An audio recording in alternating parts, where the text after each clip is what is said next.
In the 1970s, some folks were saying that a gay man could never be elected. And even some gays and lesbians were saying that it was too early. It was time to wait. We should support our straight allies, but not make too many waves and not ask for too much. Well, from a camera shop just over the hill, a man who became known as the mayor of Castro Street proved the naysayers wrong. And in winning a seat on the Board of Supervisors, Harvey Milk changed our city, and he changed our country, and he changed our world. I love San Francisco, and I'll take on anyone who says this isn't a great city. But I am struck by the distance between the positive, inspiring nature of our people and the uninspiring negative quality of our politics. Yeah. Now, it's easy for us to see the politics of no in Washington, right? We see it in Trump, we see it in McConnell, we see it in Ryan, we see it in their efforts to repeal Obamacare and to withdraw from the Paris Accord and to roll back the civil rights advances of the Obama administration. And it is worth noting today we see it in their persistent, consistent, resolute opposition to the most common sense gun control reforms. But the sad truth is that even here in San Francisco, the politics of no is alive and well. We live in a city that is the center of technology and innovation, and yet our politicians seem incapable of solving the big problems our city is facing. Bans, moratoriums, boycotts, they're easy to come up with, but when you ask these politicians of no for a vision or a plan, too often you hear excuses like, it's complicated, or that's not the way it's done. They like the status quo because, frankly, it's easier. The residents of this district deserve a supervisor who will practice the politics of yes, who will call us to a better future and will work diligently, resolutely every single day to lead our district and our city toward that future. So today I want to share with you my vision. I know that with vision and leadership, we can end street homelessness. City Hall needs to face the truth that homelessness in San Francisco has reached a crisis point. In fact, it reached it years ago. Sick and addicted people are living in encampments and in our doorways, and people with severe mental illness are wandering our streets.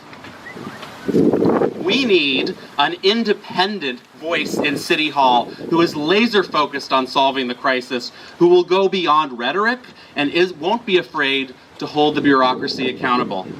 I will be that person because for me it is personal.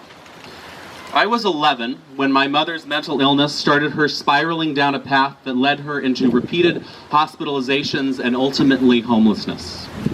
And I had to grow up fast, find myself housing, get myself on Medi-Cal and get myself to doctor's appointments, and get my way through middle school and high school. As an adult, I was able to secure a guardianship for my mother and secure her the care that she needed to survive. But I've experienced firsthand how people fall into homelessness and what it takes to get them off the streets. And I know that with hard work from our elected representatives, San Francisco can end this human tragedy playing out every day in front of us, in front of our eyes, on our streets, on our sidewalks, in our plazas, and in our transit stations. We cannot continue to spend this much money and have so little to show for it, but that means bold new leadership in City Hall that will demand solutions, and I am ready to do that work. I know that with vision and leadership, we can build the affordable housing that this city needs. Yeah. Politicians and lobbyists in City Hall spend a whole lot of time arguing about housing policy. I am tired of it, and I know that you are too. The fact is, we need to build more housing that San Franciscans can actually afford. Yeah. And we needed to build it yesterday. And by the way, we can do that without destroying the character and quality of our existing neighborhoods. Now, I know this sounds nerdy, but I have spent my entire adult life obsessing about transportation and housing. I studied it at Yale. It was the focus of my master's in public policy at Harvard, and after getting my law degree from Berkeley, I became an urban development attorney. No one on the Board of Supervisors has my experience building housing and working to revitalize neighborhoods. I've worked on dozens of affordable housing projects, creating thousands of units of affordable housing throughout the Bay Area in cities like Oakland, Foster City, Richmond, Vallejo, Alameda. I want to bring that practical, real-world experience to the board, cut through the ideological arguments and pessimism, and get tens of thousands more units of affordable housing built in this city.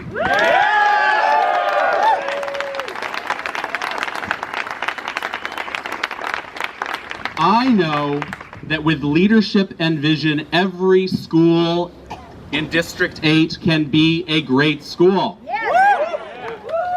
When my family was not able to care for me, it was my teachers and the school community that stepped up to support me and get me through. And that has led to my lifelong commitment to schools and families. And I just want to take a moment to acknowledge Bernie Burke. Bernie Burke and his wife Eleanor, when I was a sophomore in high school, took me in. Eleanor was a teacher at my high school, Bernie's her husband, and they gave me a home for those 3 years to get through high school, and they have been by my side ever since. Thank you, Bernie.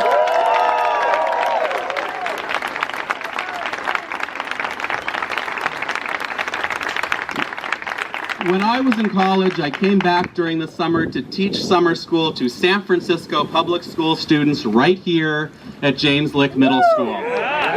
Teaching those students was a defining moment for me and reinforced my determination not to let our kids fall through the cracks. That was why it was such an honor to serve as president of the City College Board and steer that 80-year-old institution through its recent accreditation crisis. I am proud to have been a fierce advocate for the students, and I never shied away from making the hard calls to save the college. Today, City College is open, we are accredited, and as of this fall, we will be free.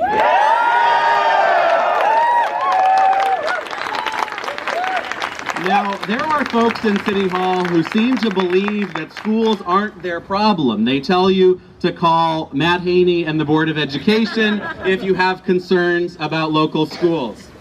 Now, I have a lot of respect for Matt and his colleagues on the board and the work that the district does, but I'll tell you this, children and their families are every elected official's responsibility, from dog catcher in those places that elect their dog catcher, all the way up to President of the United States. We may not be able to solve every problem overnight, but we have to advance that ball every single day. That means fixing a complicated and frustrating school lottery system.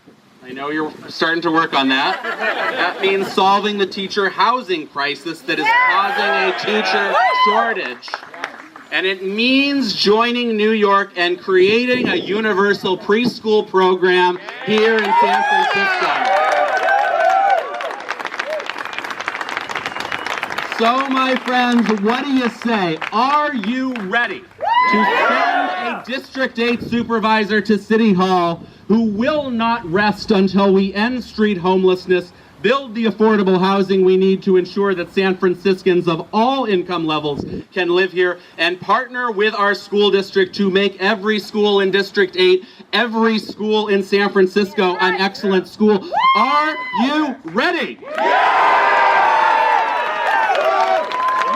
Are ready, and I am ready.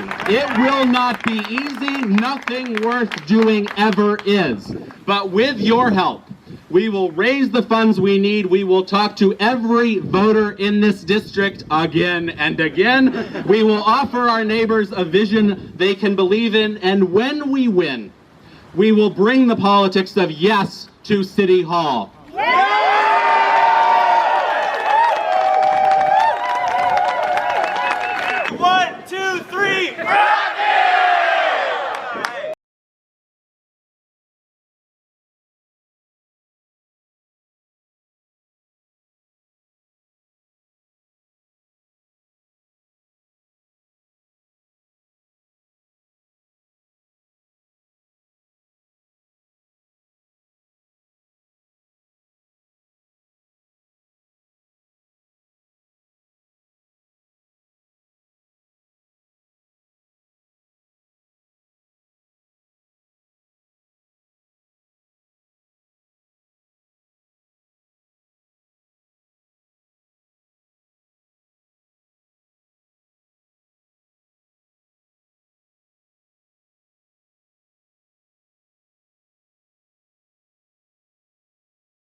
1, 2, 3. Rafael!